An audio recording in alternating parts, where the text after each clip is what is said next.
A rabbi was the one who ripped the flag down, and that was considered a hate crime because he was anti-Semitic. The irony is just insane. But you go to the areas where there's predominantly Jewish families and you don't see an Israeli flag. That should say something. The more the religious the community, the less there are flags.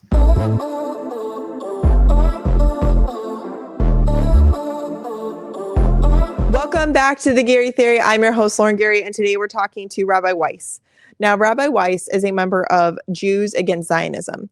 Now, that being said, today we're talking to a rabbi that is obviously Jewish and disagrees profoundly with Zionism.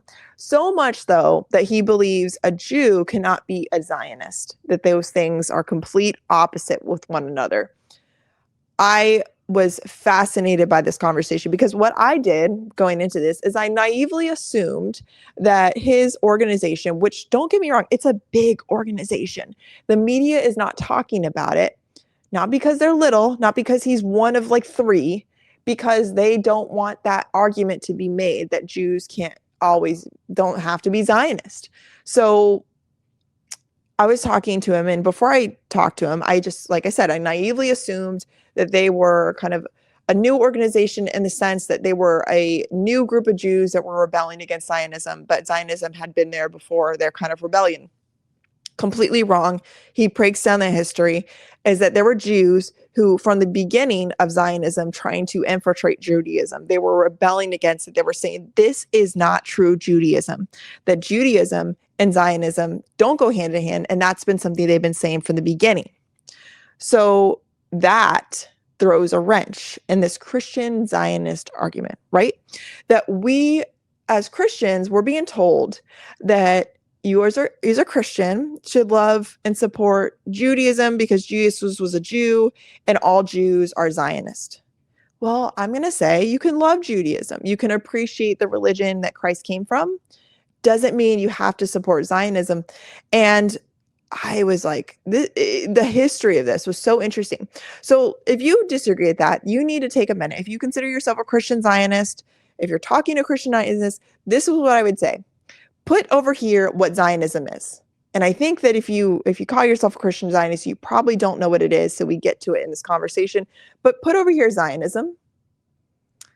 Put over here what it actually is. And don't attach it to Judaism. Just write it down. Zionism is the belief in this. And I will argue it's a political ideology, not a religious one. But put it here. And put what you know about Christ here. And Christ's love for everybody. And the Christ that didn't want to cause wars and didn't want to hurt people and wanted to preach love of your neighbor. Put that here. Would Christ agree with that? Would he agree with Zionism? Would he agree with people that had lived for generations and generations in a family home being kicked out and New Yorkers moved in at the sake of let's create a Jewish state at the expense of that? Is that what Christ would be for? If you think that's true, if you call yourself a Christian Zionist, you need to either reevaluate your understanding of Christ or you need to reevaluate your understanding of Zionism because those do not go hand in hand. They don't. If you're walking around there saying, I'm a Christian Zionist, please, I'm going to beg you, reevaluate because you're going out there preaching the name of Christ, representing Christ to people who don't know Christ. And you're saying, I think Christ would have supported that. Don't know Christ, then you don't. And also what's interesting, so his conversation will also do the same thing for Judaism. That you can be Jewish, you can love the Jewish faith, but that doesn't mean you love Zionism. So maybe Zionism's trying to intertwine it into Christianity and Judaism, and maybe it has nothing to do with either one of these things. Maybe it's an imprint of political ideology onto those things, onto religion. I think we need to reevaluate our concept of Zionism. I think we need to understand that it is not related to religion at all. You can love Jewish people. You can love Judaism. I love all these things. I love Jewish people. This man was so, like, I could see him, like, I would love to just sit down with him and have coffee and just go over like all this in so much more detail. Like I was thinking that the whole time. It's like, man, I just wish I could hang out with him. He'd be like my loving grandfather that I could just sit and learn from because I could tell he had so much knowledge. And I would just love to do that. And I love this person.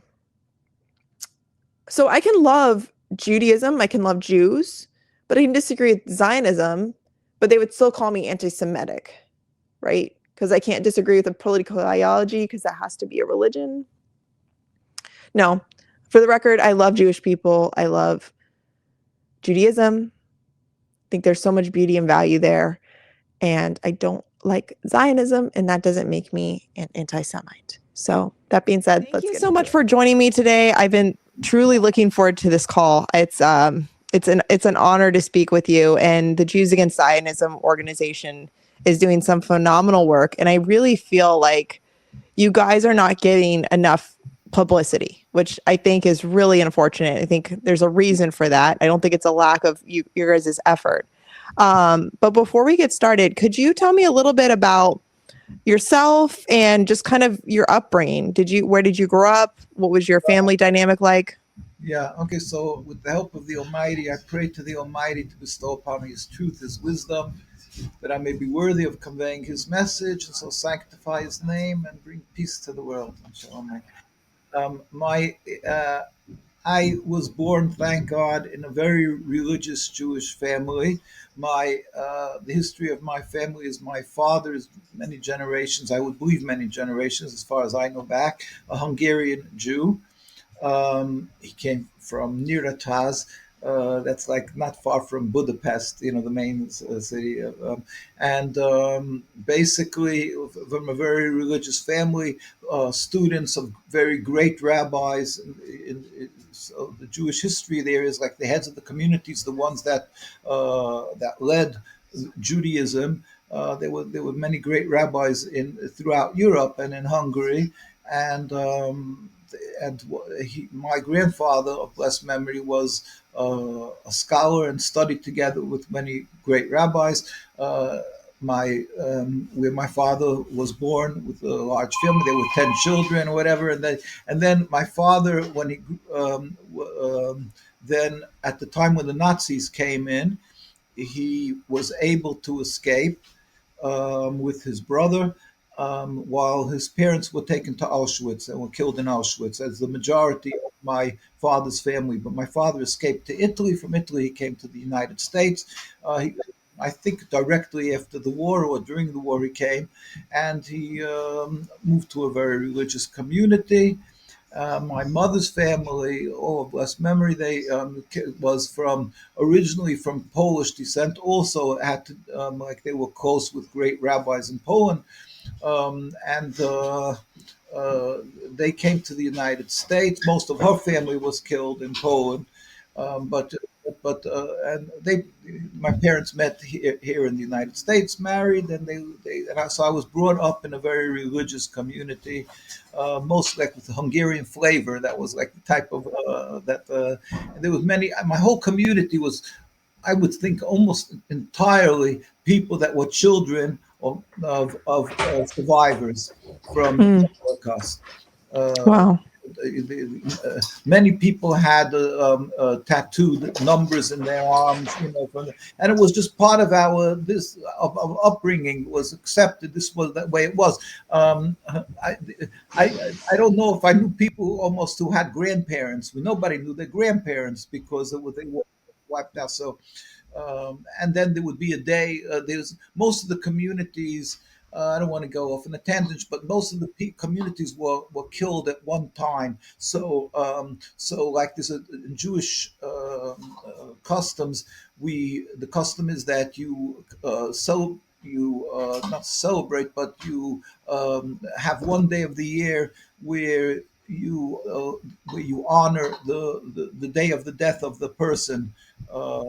Called Yortzeit, the one day of the year when you say the person is required to say certain prayers. So in our communities where I grew up, like the whole synagogue would have almost in a few days, where the whole synagogue would be having to say the prayers for their parents, because everybody was killed at one time, basically, because they had trucked them out to Auschwitz in groups. And so that was very common. It wasn't just in my father's synagogue we prayed, but all the synagogues were of that system. And people in the Hungarian communities, as it was in every other community, in the Jewish communities, the religious communities, you would have a whole cities or towns that were killed at one day. Wow. That's the way it was. So I grew up anyway. Regardless, I grew up in this very religious community. My father had the privilege and honor of being a follower. Somebody went to a great rabbi who was one of the most, or arguably the most outspoken against Zionism in Europe before the Second World War. His name was Rabbi Chaim Elazar Shapiro of blessed memory. He was called Munkacher Rebbe. Munkacher, a lot of the rabbis, it's customary to be called after the towns from where they resided. They would be referred to them like there is the Satmar Rebbe. Maybe you heard of the Satmar? Okay. Satmar Rebbe there was a town in Romania, Satmar. Now the Satmar Rebbe eventually became the chief rabbi of the Jewish community in Palestine after the Second World War. But he himself eventually moved to New York and established a very large community around him in Williamsburg, Brooklyn. But still he remained with the title of chief rabbi of Jerusalem and Palestine, whatever, because he was to regain that title, to be accepted, to be chosen as the chief rabbi of the Jewish community in Jerusalem. One had to be exceptional, and they would search throughout the world for somebody who should be just above and beyond, an individual, righteous, pious, charitable, brilliant, and a scholar, and so forth. And that they found with this rabbi, the Satmar Rebbe. So he was chosen to be from Romania. He was chosen to be the rabbi, and he lived. He was also in Bergen-Belsen in the camps, and he was saved. And basically, he became the chief rabbi after the Second World War. But he decided not to remain under the Zionists. He moved to New York, but he held the title chief rabbi. So he would hold court from New York, and he was accepted as the chief rabbi in Palestine. Now, when I say that, wow. So you will start wondering. I don't see him in the Zionist writings of chief rabbis. It's because they're farce that they made a state. They also a Jewish state, supposedly. They call it the state of Israel. Right. They also made a rabbinate. In other words, to cover for their illegitimacy, they made a rabbinate, and they hired rabbis. They have a chief rabbi till today. I mean, it's very famous. They have two chief rabbis, one from the Ashkenaz community, representing the European Jewry, and the other one is Sephardic chief rabbi. To us, it's just a joke. We don't reckon with them at all. It's the whole thing is just a charade. We as Jews know that there is in Jerusalem, there was a community for hundreds and hundreds of years, and they chose a chief rabbi who was Rabbi Chaim Yosef Sonnenfeld of blessed memory, met with the king of Transjordan to show that we are opposed to the Zionist movement. He was in the 1920s at that time. And then after he passed on, there was another chief rabbi, Rabbi Dushinsky, who represented the Ashkenaz community in Palestine. He was actually from Nitra. I think of Nitra. He was from Hungary and was chosen to be the chief rabbi. He actually was at the time of the creation of the state of Israel, and he himself pleaded with the delegation that came out of Palestine, that was there from the United Nations. He pleaded with them, and this is a picture of him sitting, I believe, with the delegation from the United Nations. Wow. Meeting with them. And here's it's in the United Nations documents. I don't know if it's clear. Yeah, we can see it. Yeah. We furthermore wish to express our definite opposition to a Jewish state in any part of Palestine. Imagine that. He was leading the Jewish community in Palestine, and the United Nations want to give him on a silver tray, here, create a state. Said, we don't want a Jewish state. What year was this again? This was in 1947, a year before wow. the state of Israel was ratified by the United Nations. So we don't want a wow. Jewish state. He wasn't anti-Semitic. He was the head of the Jewish community, obviously. And he said, we don't want a Jewish state. So, and I'll explain why with God's help. But basically, so the very religious communities were anti-Zionist around the world. My father, as I mentioned, was very close with the one of the greatest fighters against Zionism from Munkac, which is a town that's, I think today it's part of Hungary. Munkac is in Hungary. I have a colleague here. Yeah, so, because it changed borders. It's on the border. I was Czechoslovakia. It was these, but it's over there. It's in Hungary, and but he was very famous and very vocal in opposition to Zionism. And my father had the privilege of being. He was a very also. I mean, besides against Zionism, I mean, in every aspect, he was a very considered a great leader and a very holy man. My father had the privilege of being associating with him. As he did with a few other rabbis, great rabbis there. Basically, I was brought. My parents met in the United States, married. I was brought up in a community. I also went to like a Hungarian style yeshiva that followed these teachings, these customs of Hungary, and that's my upbringing. My upbringing of there. Then I married to another family that was also from a very religious. Also from a very anti-Zionist teachings. And I moved to Williamsburg. Before that, I lived in another section of New York, Borough Park, and I moved to Williamsburg.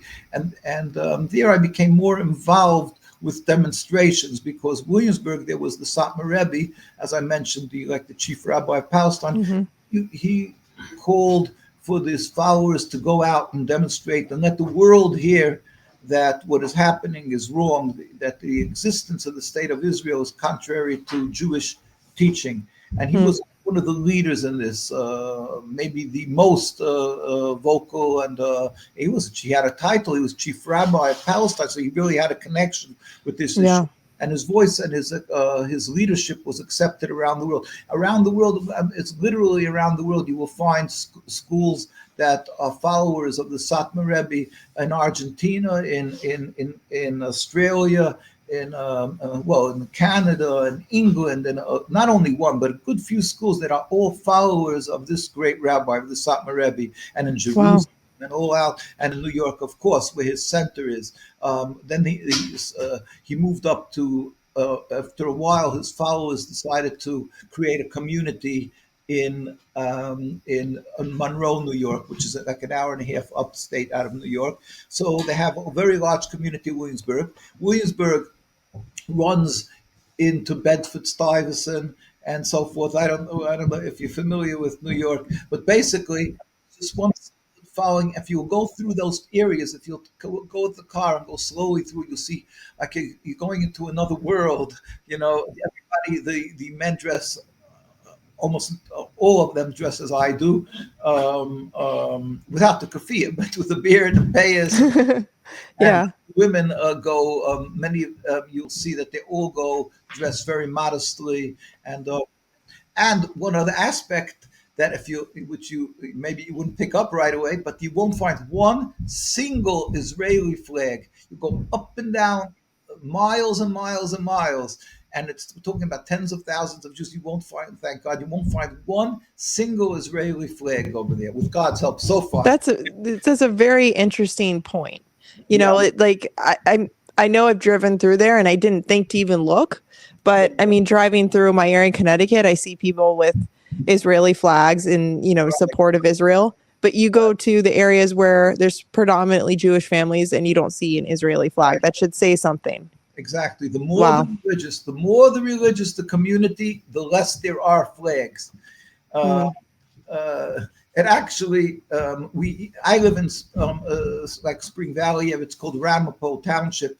Now, Ramapo Township has a large segment of the community is very religious, and as I say, I would say almost entirely they're anti-Zionist. They're definitely not pro as a large, very religious community. While there's a few individuals. One guy who's an Israeli who has a automobile repair store on Main Street, and they told me that he doesn't even keep the Sabbath, the Ten Commandments, which just goes along with that usually anyway. And Yeah. so he puts out a big flag, and there's demonstrations once a week at least against this place. Then in Ramapo Township, on the town hall, they put up an Israeli flag, which is which is which is such a flagrant disrespect for the community. And so there was a rabbi who went up and he just ripped it off. And of course, there was a court case, and it cost thousands of dollars. And of course, it was a hate crime and this and that. But and this went on. Then we took them to court. We took the Ramapo Township to court, and they hired the most expensive lawyers to cover them. And finally, now it's down. But it took quite a while, and for what they didn't, it's disrespectful. But I'm just saying, but it does if it's not seen by the homes, almost entirely not, and even over there it was like fought. There was a court case against the township. Why did they do it? Because somebody in the township. They have their members or something who are Zionists, and the people, with money or whatever it is. But as a general rule, again, you would come to our community. It's very hard to find an Israeli flag in our communities. Yeah, and you said a rabbi was the one who ripped the flag down, and that was considered a hate crime because he was anti-Semitic. The irony is just insane. Yeah, there was another rabbi. He's in his 70s at least, I think. And he went up to a synagogue, a modern synagogue, what they call, which we are very, that rabbi's not alive anymore, that guy, but he was very controversial, and many things that he said that he allowed through leniency. And he was a thorn in the side of the religious community in many aspects, and he put up a flag. So this older rabbi went and, he didn't do it hiddenly. He just went and he pulled off the flag, and he was arrested, and it cost thousands of dollars. He wanted it to become a big court case, but it didn't help. It didn't work. He was trying that it should become a big, but I'm saying, but that's the fact.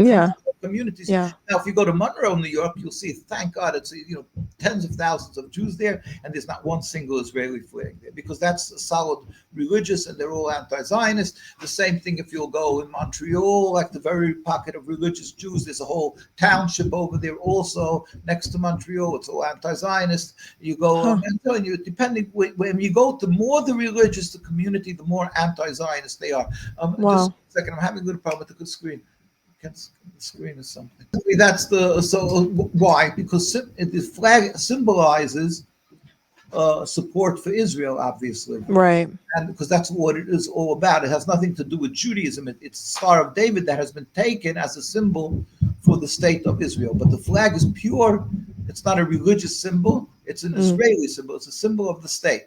And we have to understand, so I would have to explain with God's help, what the difference between Judaism is and Zionism. Yeah, tell us. Well, before we get into that, so Zionism, it sounds like your family and the rabbi you mentioned has been actively working against Zionism before even World War II. So if I understand that correctly, so when did Zionism come into play? And it sounds like when it did start to surface, there was already people opposing it. It's not this new thing that we kind of see now. Yeah, it must probably start in the 1880s, 1880s in that time. 1894 was the first meeting in Basel, Switzerland. They had they had a meeting over there to, that they wanted to create a plan to create a state.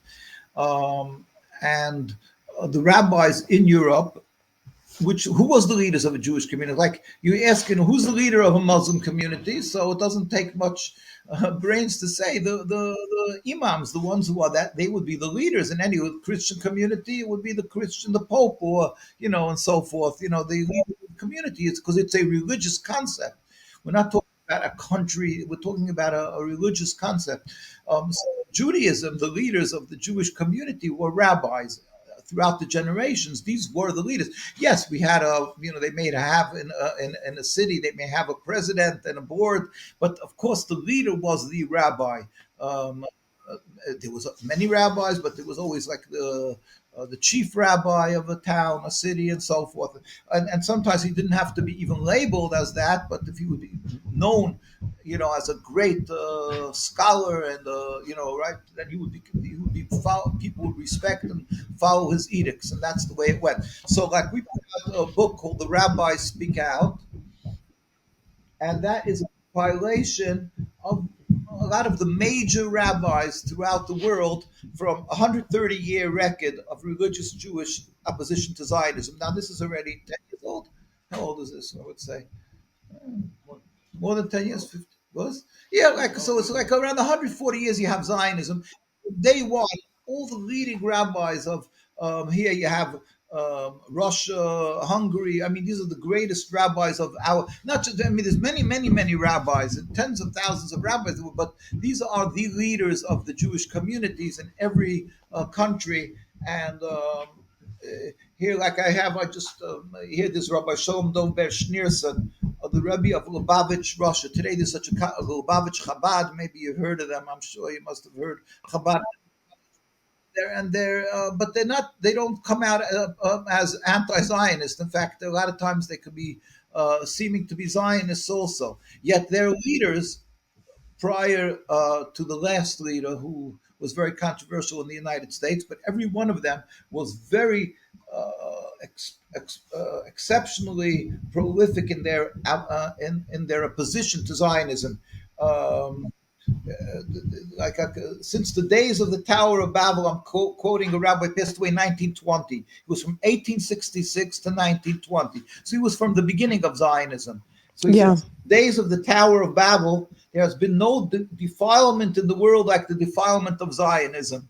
Wow. Quoting, their writings, so you see how strongly they were opposed.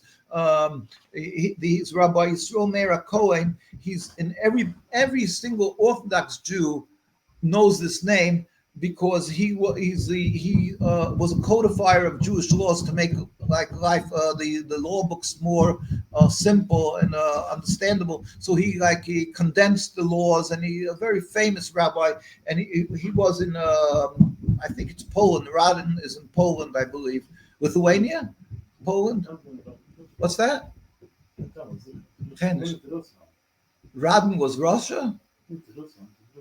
I don't think so. Whatever. But he's around the world. This Rabbi Yisroel Meir Cohen, you Google him, was very, very famous. He wrote.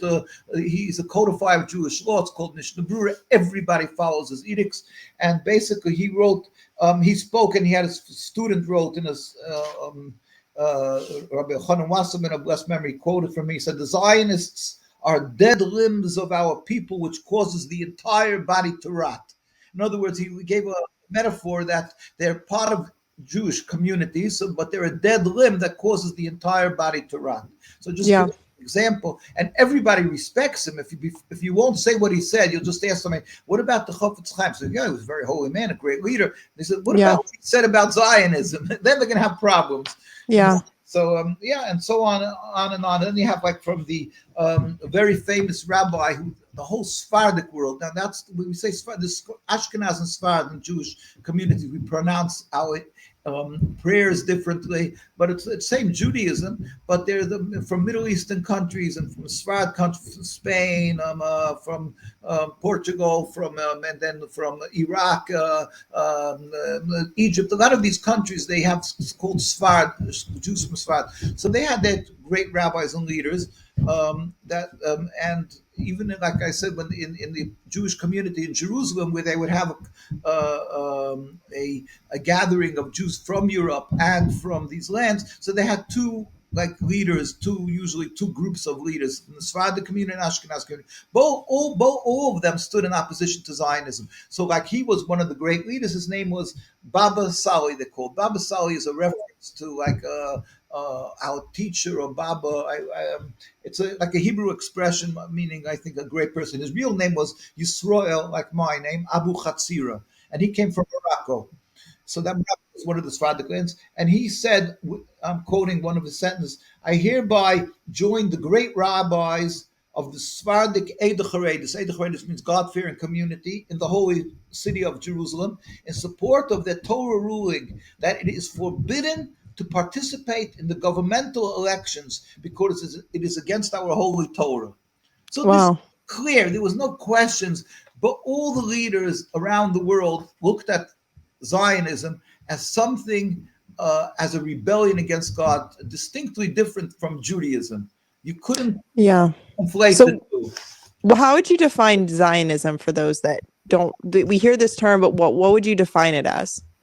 Okay, Zionism is a nationalist movement. It's a material concept. It's a pure nationalist movement, an aspiration to establish a land, a transformation from Judaism as a religion into a base nationalist concept. Mm. A transformation being subservient to God and observing, upholding the laws of the Torah, and to stop frees you from keeping the laws of the Torah. It's a base nationalist ideology, just like you would have Italians have Italy, U.S. citizens have the United States. We're loyal to our land, and that's what the concept of Judaism became. They gutted the Judaism out. They took God out of the religion. Yeah.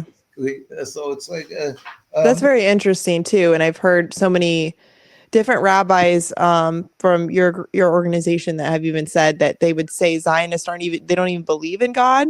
Yeah, many of them just simply don't believe in God. Yeah, and would they admit to that if you ask them, or is it just they would admit? Many of them scoff at that, but sometimes because they're a little wary, because they know it sounds ridiculous. So some of them, and the whole claim to the right to the land is they tell people constantly that God gave us the land. So they claim to the rights to take it away from the Palestinians. They have to turn the Torah to God, so they have a little bit of a problem of coming out, but they really ridicule the stories of the Torah. They ridicule the whole concept of belief in God, of looking to God but depending on what levels. There are levels who don't. Again, they're atheists, and there are some who believe in God, but they don't follow the religion at all. By the way, my friend Googled it. He said, Radin is an urban type settlement in Voronezh district, Grodno region in western Belarus. Okay. I don't know. Okay. But I wonder if it's that same Radin. Whatever it is. He was just a leader. He was an astounding person. He lived in like almost a hut. The floor was gravel, just dirt. Yeah. And the chairs, bare minimum. He's very humble. Yeah. The rabbi of the community either. He wasn't even the official rabbi of the community, but everybody respected. They came from the world to hear his opinions because he was a great scholar and a very holy man, and the author of many, many books that everybody uses around the world. So in Judaism, you don't have to be with a title, it's what the person is. We look at who the person is, and so that was the story of the Chafetz Chaim, very famous. Yeah, I'll just show you a picture just to get an idea. This is David Ben-Gurion, the first prime minister, reading the Declaration of Independence in Independence Hall in 1948. So this was the most historic moment in Zionism, with reading the Declaration of Independence. You see the Star of David. The picture in the middle is of Theodor Herzl, who's not covering his head. Now, a Jewish male is, in the law books, required to cover one's head to show that we believe that there's a God above us. So we have a hat. When we don't go out, we always wear, it's called a yarmulke, which is an acronym for Yorei Malka. We fear the king. It means that there's a God above us. So that's a requirement. And here, taking a Jewish state, this is public. This is for everybody to see. It's most historical moment. You have them sitting here at the dais, and who's sitting there? You don't see one rabbi. All you see is people that don't have beards, and they're not covering their heads.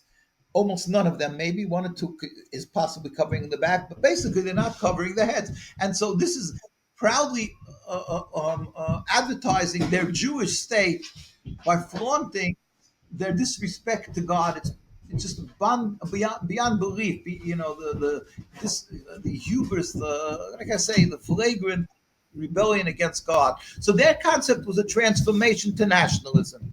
Okay, that makes a lot of sense, because there was a clip I saw with Ben Shapiro talking about the explanation for the Red Sea, and it was he almost the dividing of the Red Sea, and it was he almost said it was like a weather phenomenon. He didn't even attribute it to God's power. Yeah. And I was like, that's kind of odd for a man that, why are you explaining this away as just, like a fluke storm?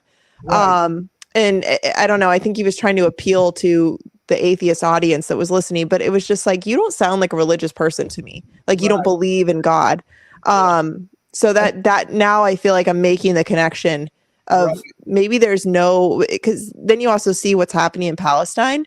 And I'm like, you have to have some human decency. I mean, you have to believe in God to some extent. And how can you be wiping out a whole population? So Yeah. now I think you're making a lot of the connections for me. Right. Um, would you help my audience understand? Because I have a lot of um, Christian listeners that are really stuck in this idea that as a Christian, you need to support Zionism. And they're not making the distinction that, Christianity came from Judaism. And they think that because that's their roots is Judaism, that they have to then go along with Zionism. So for them that are listening, why would you say that Judaism and Zionism don't have to be intertwined? And in fact, they're in opposition of one another. Well, everybody knows who believes in God knows the concept of the devil, maybe, or the Satan, good and evil, and that God is constantly testing a person by how does a person get tested? Nobody, mostly nobody, would. If you come over and say, "Listen, I want you to torture somebody, to kill somebody, to do something Mm, terrible," a normal person, of course, will say, God forbid, why should I do that? And I will never do that. Even if he does believe in God, doesn't believe in nobody. There's morals that are, and a person won't want to commit a crime. But right. like the Satan's job is that he tries to embellish, to try to paint it that it should look like he's doing a good deed. And that is Mm, the way he's able to ensnare a person into his trap, into his net. And that's what the whole concept of the Satan, we believe, is that he fools people, and then eventually a person can become numb to his wrongdoings, that he doesn't even feel that he's doing something wrong. He gets used to killing, absolutely. torturing to it, really doesn't bother him. But it doesn't start that way. And usually we believe it doesn't start as a major. He won't do something tremendously wrong. It goes step by step. The Satan is very smart. We believe he's doing evil, but he's very smart. And Right. it's very hard to the concept of how God gives permission for the Satan to do that. But that's what is the life is a test of a human being. So we are in Judaism we have a unique concept. We believe the world is no gap in the history of the world. There was Adam and Eve, and then there was Methuselah, there was Noah, there was we see the following: how one relayed to his offsprings how the world came about, and that God created him. There was only two people. There was Adam and Eve. So they told this to their children. The children passed it on to the next generation. There's no gap in history, and so they and then it went to Noah. Noah then had his son Shem. Chum and Yofis, three went, and then that's what the word Semite comes from, Shem. And Abraham studied by his grandfather, great grandfather Shem, which is 9 generations before him, and he actually studied in his school. And he Mm, passed it on to his son Isaac, Isaac to Jacob, according to the Jewish following, because he's speaking about the Christian audience who wants to understand what this is. Now, Jacob went down to Egypt, and we were enslaved in Egypt according to God's prophecy that he told Abraham that this will happen. Then eventually God took us out of Egypt. We were supposed to be there 400 years. We were taken out after 210 years. We went into the wilderness. And God first they crossed the Red Sea where God made a miracle, was split. Now it says in the Torah that there were 600,000 males from the age of 20 to 60. So that means just the men from the age of 20 to 60. Now there were children and elders, and there were women. So all in all, it's over 1 million. Basically, and now they all stood there witnessing the 10 plagues in Egypt. They witnessed the splitting of the sea, and they witnessed and stood there when God gave us the Torah and spoke to us personally. God spoke to the Jewish people, and nobody refuted that this covenant that we made on Mount Sinai, that it happened. Now, when people look, everybody writes, and it's basically, it was passed down then from Moses, who went on Mount Sinai, and then was passed to Joshua, who passed it on to the next generation, on and on and on to the prophets Jeremiah, Ezekiel, Isaiah, and so forth. So the Torah has a system, was passed down, as I say. It was never a gap in this lineage of the Torah, how it was taught. And it's very strict in our Torah that we're not allowed to add or delete or subtract even one letter, one from the Torah, from the teaching. We're not allowed to change it. No matter how great the scholar, you can't change the law. The Torah is the Torah. The same Right. way that Moses that applied then applies to us today. But what do? Is we try to conform. That's our job, to conform to it. So when new inventions or whatever comes up, the rabbis try to understand the issue and how it would apply to the laws of the Torah. For instance, I give an example as the Sabbath. Sabbath, we have very strict laws that we're not allowed to, because we believe God created the world 6 days. The seventh, he completed, and he rested, although God doesn't have the concept of rest, but that's what it's called. He rested. Right. Therefore, Jews are required to, on 6 days, they can work, they can travel. On the day of the Sabbath, which starts Friday sundown till Saturday night, like an hour and a half after sundown, because we want to make sure it's certain that it's not the Sabbath anymore. So from sundown to like an hour and a half afterwards, Jewish people are forbidden to make a fire, that says in the Torah openly, or do not 39 types of things that are forbidden, and it goes off into branches, different things. But we're not allowed to make fire, so that's one of the issues. So as a religious person, what we need food on some. We eat warm on the Sabbath. We eat food and so forth. So what we do is we open the fire, the gas before the Sabbath, put the pots on a low flame, whatever. It should be prepared for the Sabbath, but it has to be done before the Sabbath. That's the Jewish law.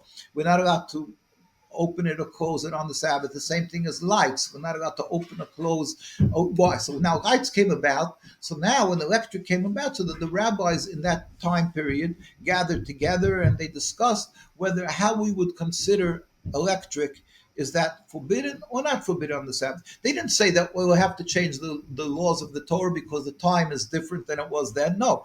How do we conform the issues that are today to the laws of the Torah? And they decided that we are not allowed to use electric on Sabbath. So the Jew is not allowed to drive a car on the Sabbath. He's not allowed to, because of combustion, fire. The same thing, not allowed to open electrical lights. And now this non-religious Jews, they have no problems with all these issues, but to them, they don't respect the laws of the Torah. But a religious Jew, we conform our lives strictly to the laws of the Torah. It's no different today than it was 3,000 years ago. That's basics of Judaism. Now, we had started having a problem before Zionism. Actually, a movement started around 300 years ago, which was called Reform Judaism. They're going to reform. What does it mean exactly what the word means? They're going to reform the religion. Why? How can they reform? It's from God. But they say, no, Moses created it or something like that. And so they'll pick and choose what they want. Now, to us, that's just blasphemy. I mean, we believe it's directly from God. Moses didn't make the Torah. It was given to him to give to the Jewish people. And so if somebody comes along and says that I can pick and choose what I want, it's from Moses, that's considered blasphemy. And it's totally not Jewish. So we don't look as reform as a branch of Judaism. We look at it as a totally not Judaism. The same thing afterwards, reform, when it became so estranged from the laws of the Torah. They did everything. They just totally dropped all the practice of the Torah. So a movement started. They said that's too far, so they became more conservative. So you have a conservative movement in the United States. You have reform and conservative Judaism. By us, that's all a non-starter. It's nothing.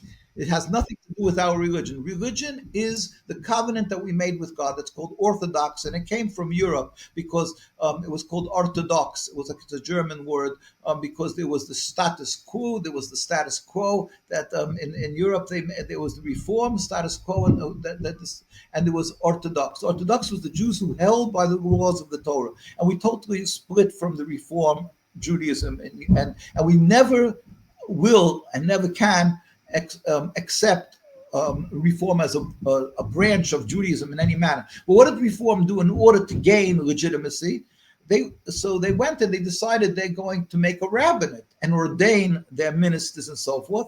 So if they make their rabbis, then they're legitimate. They have their rabbis. They ordain them and so forth. But by us, the whole thing is a farce. It has nothing to do with our religion. And in fact, even when they made the state of Israel, when they started it, they refused to take Reform rabbis on their board of rabbis because they knew that they'll never be accepted because it's a farce. They're not following the laws of the Torah. Then it will implode. They'll never be able to build their. So till recently, and maybe still today, I'm not sure, but till recently, certainly they did not accept the Reform rabbis as rabbinical authorities in their rabbinate, which by us again is a farce because of Zionism. But they didn't want to accept Reform. The Reform just went nuts over this because they kept on saying, we're the greatest supporters. We're giving you billions of dollars. We're supporting the world. And hey, you don't even give us the respect of recognizing our rabbi.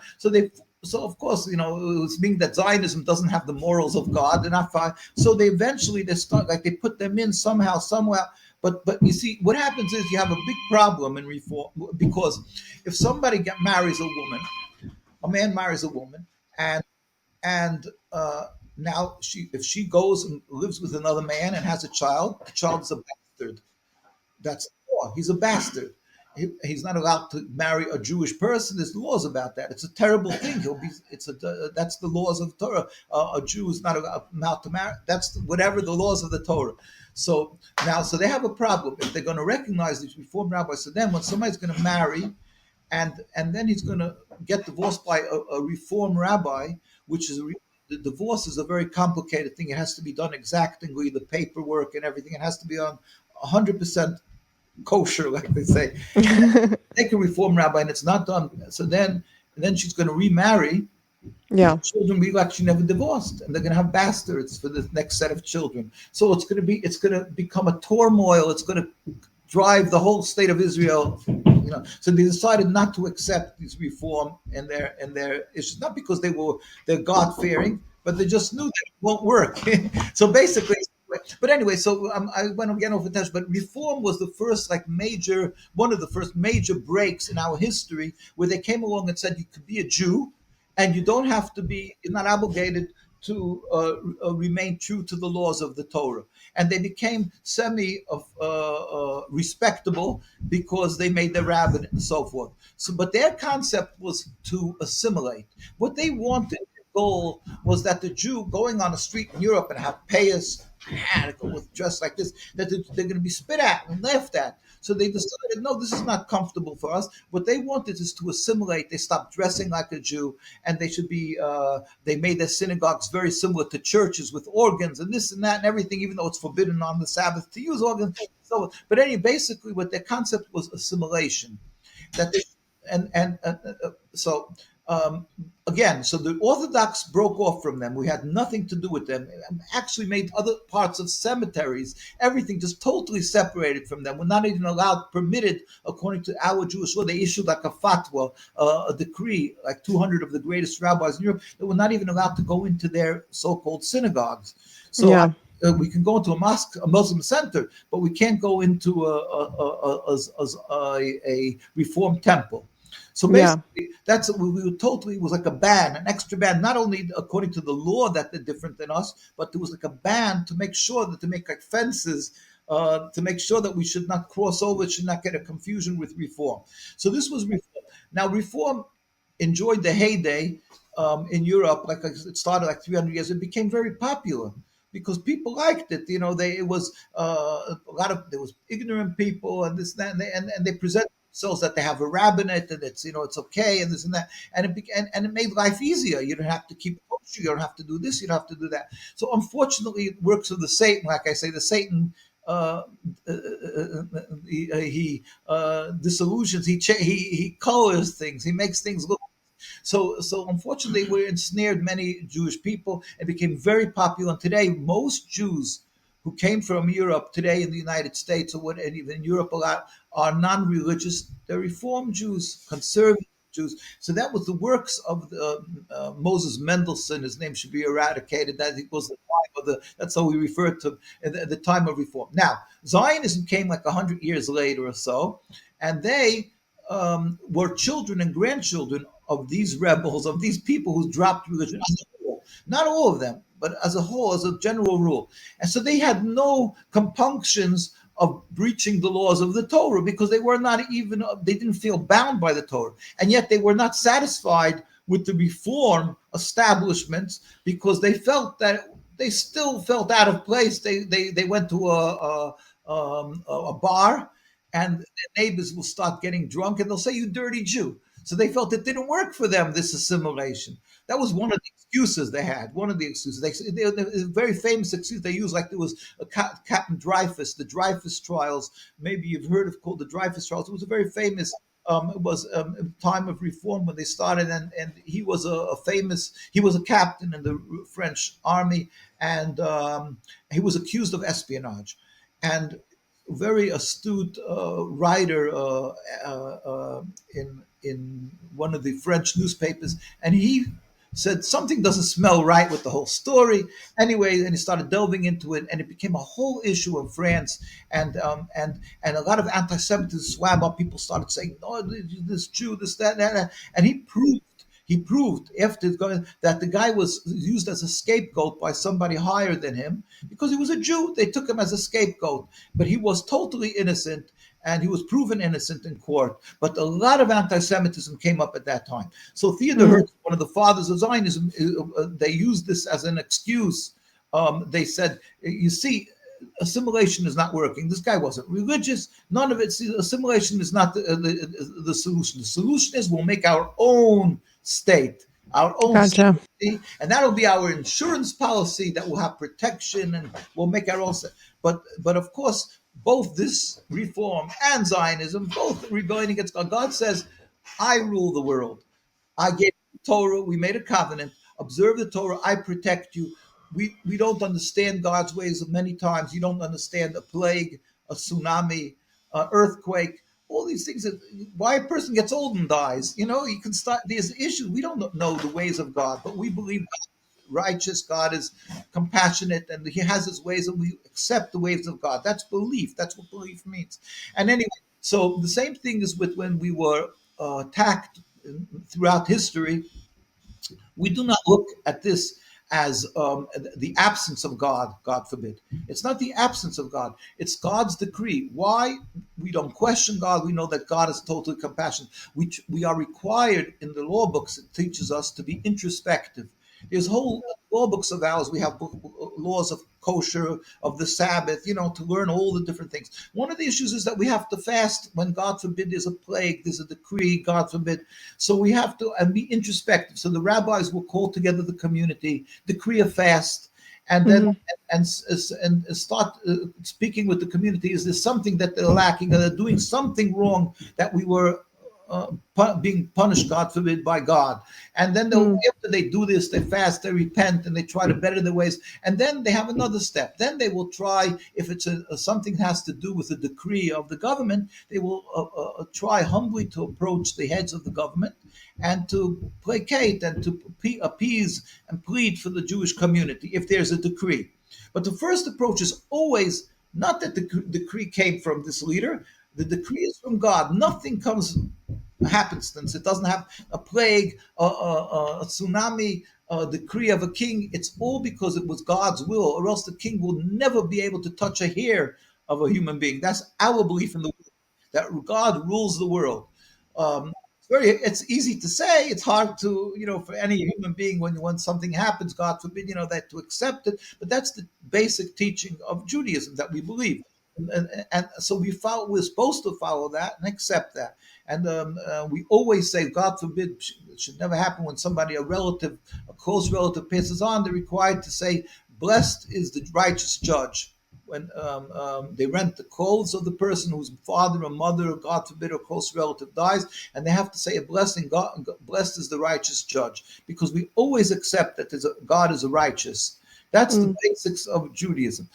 Basically, Zionism comes along and they totally refute that. They scorn the religious. They say, "Where were you by the Inquisition, by the Crusades, where we suffered so much? Where was not you? Where was God? Where was God by all this?" You have to take a gun into your hands, protect yourself.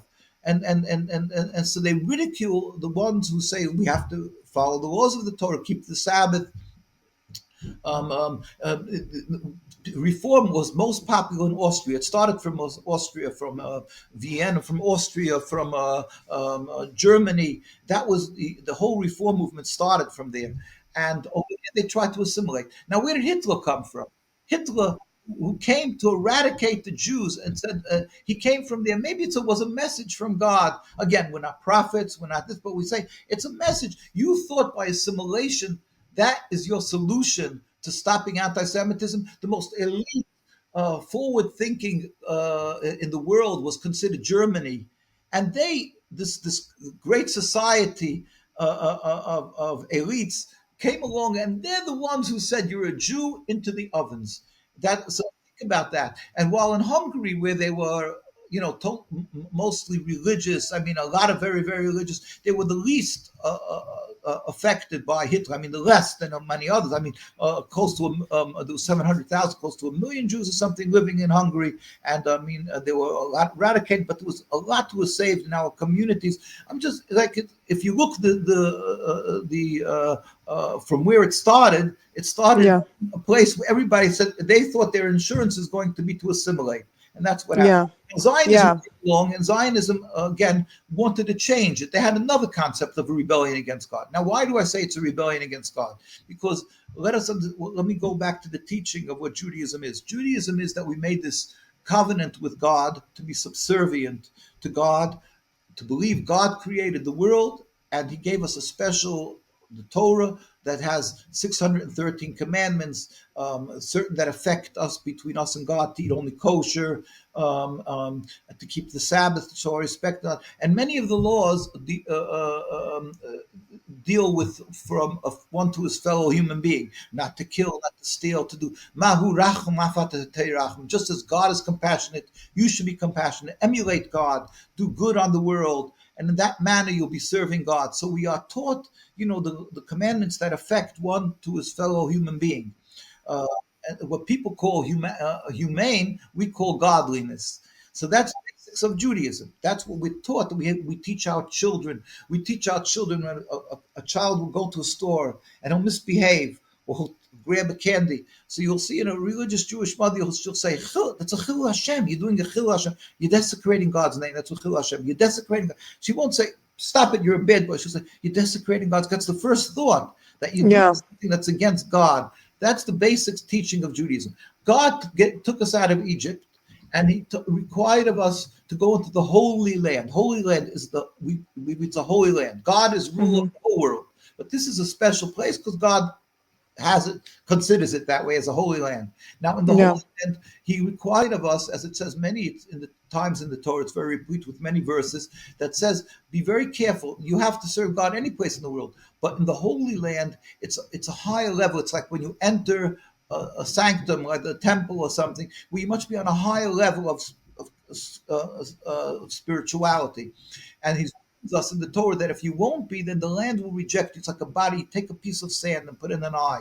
The eye will start thinking, even though it's such a one little nothing, but the body is sensitive. The Holy Land is sensitive. You have to be on a high level of spiritual. If not, it will reject you. That's what it says in the Torah many times. So our prophets came along, Isaiah, Ezekiel. God took us into the Holy Land. He required of us to go.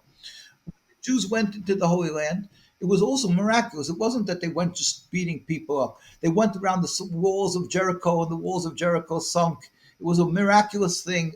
Joshua used it. And people who didn't worship idols could stay. But idol worship is not permitted in the Holy Land. It was not permitted anyway. But in the Holy Land, they weren't. They when the Jews went in, they weren't allowed to stay.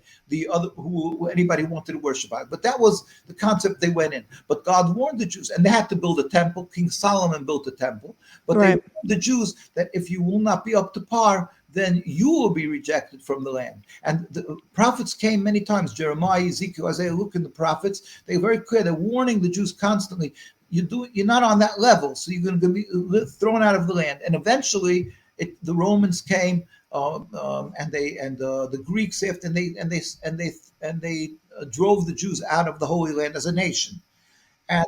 And King Solomon, when he built the temple, he built the first temple. He wrote a prophecy called Shir HaShirim, Song of Songs, where he warns the Jews in his prophecy that there will come a time, if you will be sent out of the land, then you should know you're on the 3 oaths of God. 1, do not return in mass, in large numbers, because God sent you into exile. The reason why you were sent out of the land was not because you were physically lacking. It wasn't because we didn't have an army. It had absolutely nothing to do with that. It had to do with the because we were spiritually lacking.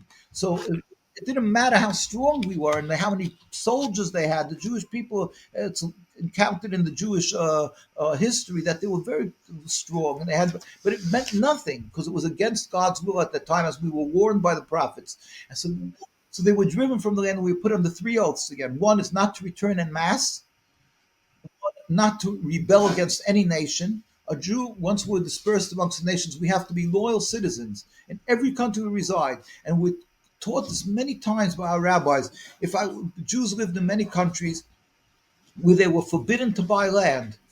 People said that that's why the Jewish people were money lenders and stuff, because they were forbidden to own land. So they had to search for some type of a way to be able to have some type of income. So they did things because they were, and they were taxed viciously, more than anybody else. They had taxation. Still in all, a Jew is required to pray for the well-being. It's a requirement.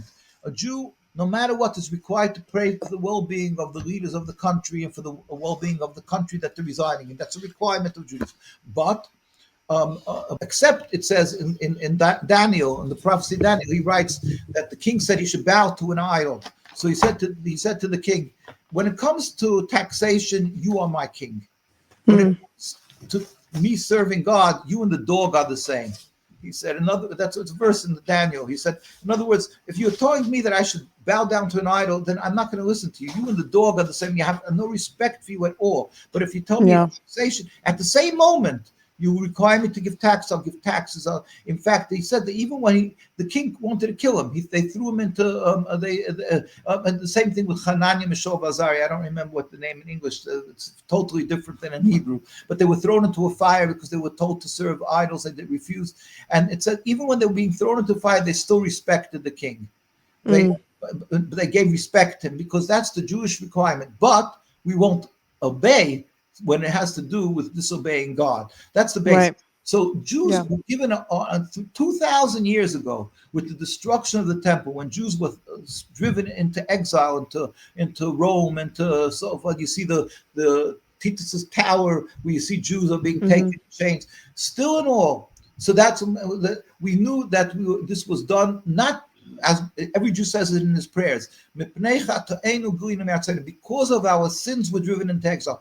Every religious Jew knows it had absolutely nothing to do with physical prowess, nothing to do with it was a spiritual thing. It's a spiritual concept. It came through a power, through an army that drove us out, but we believe it had totally to do with that. This a very simple proof of that is that when they were under the Greeks for hundreds of years, and then they were paying taxes, and they were exorbitantly taxed.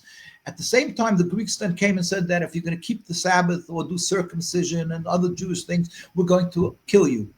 And so, but then the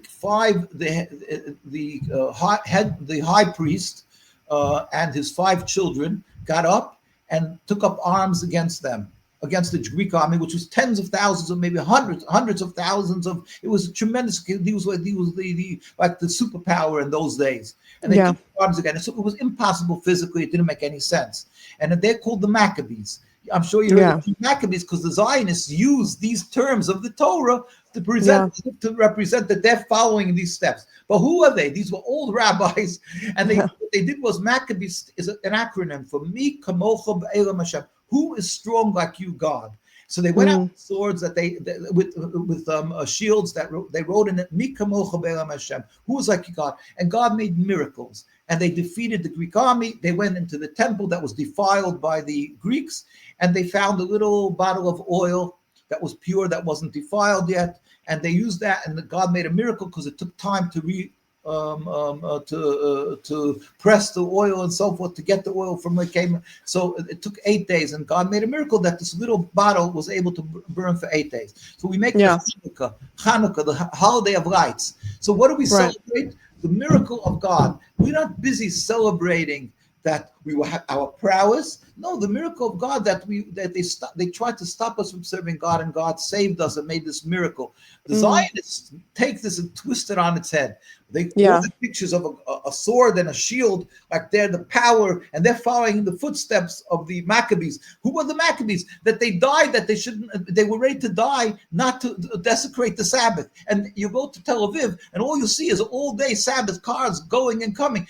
This is the symbol that they use for their rebellion against God. So they twist the Torah on its head. Every concept, David and Goliath. Who was David? David was a man who wrote the Psalms. He was a humble man whose whole thing was connected to God, carried around with him a Torah scroll, and his whole concept was in serving God. And they use this as if the Palestinians, everybody's the Goliath and he's the David. It's so revolting of somebody who knows what Judaism is and what these guys are, how they're taking our holiness and just turning it inside out and using it. Yeah. So now it's crazy. Yeah. So go ahead. Sorry. One more point here. Yeah. The Zionism came along, and so for 2,000 years we were driven into exile. Every Jew, we respect this. We know that it's from God. We don't question God, and we pray to God. Every Jew says it's like a holiday of Passover. At the end of the Seder, it's called. They make the Seder. You say the coming year in Jerusalem. Now, all my children, everybody's children, and when I was a child, I never said to my father, of blessed memory, you just said last year the coming year in Jerusalem. Why don't you just buy a ticket and let's go to Jerusalem? Yeah. We thought like that. We understood. It's the basics of Judaism. It means when God will reveal his glory and we will go up to serve him in the holy, by the temple which God will build. It's the will of all nations. We never considered this concept of real estate. We're talking about now Zionism comes along 140 years ago around. A bunch of sinners, people who didn't keep the Sabbath, they had nothing to do with God. And they come along and they decide they want a national, something for them that will be convenient, a national home, because they don't trust in God, but they trust in themselves. So they decide, and they were thinking in that meeting in Basel, Switzerland, maybe they should make it in Uganda, in Patagonia, next to Argentina. I remember reading that. Yeah. And why? Because they were just looking for something practical, a lush land, because in those days it was before technology, so you needed the whole concept was production of the land. So they looked for some land that they'd be able to really develop and it would be promising. So they came up with this. But then some of them who were more down to earth said, no, we need backing of the world to make a state, create a country. You need a massive amount of backing. We'll go to Palestine and we'll use the Star of David. We'll wave the Star of David and say, oh, all Christians, listen, you believe that God blessed the children of Israel and gave the children of the land of Israel. So they just simply made it a state of Israel, and everybody should support us, because if not, you're fighting with God. And your investments in the stock market may fall because, if you start up with God. So basically, they start using the concept, and it worked. It worked. Yeah, it unfortunately worked. And that's I'm a Christian, but I am so disgusted by the Zionists coming in, twisting theology to suit them, where people are just blindly supporting the state of Israel because that's what they're being told to do by their pastor. And it's just, I think it's a little lazy. Like, look at what's going on in Palestine right now. You cannot say that follows the teachings of Jesus. It doesn't even make sense. So that being said, I'm really disgusted by their kind of infiltrating of the Christian churches. And I think that's what, like, we're talking about. It really, that location of that land I think it has to do with just manipulating the Christian population, because America is majority Christian. Right. So if you can manipulate majority of the people, then easily, get them to vote a certain way. And it has nothing to do with the religion. And that's why what you're explaining to me, I see such a secular Judaism when you think of Judaism in Israel. And the way that you're describing Judaism is honestly a lot more relatable to me when I read even Jesus's interactions with Jewish people. It's what you're describing sounds like true Judaism of the, like when we go back. But what I see today is not at all what I see Jesus interacting with. In Palestine, First of all, Jews live together. Mm-hmm. Oh, you got it. This back. Jews and Yeah. Muslims live together for hundreds and hundreds of years as devout Jews, right, and devout Muslims. They lived in the same courtyards. In fact, my Right. colleague who's in the office with me here, who's helping me, he's 8th-generation Palestinian. They lived Wow. together, all of them. Mhm. There was there's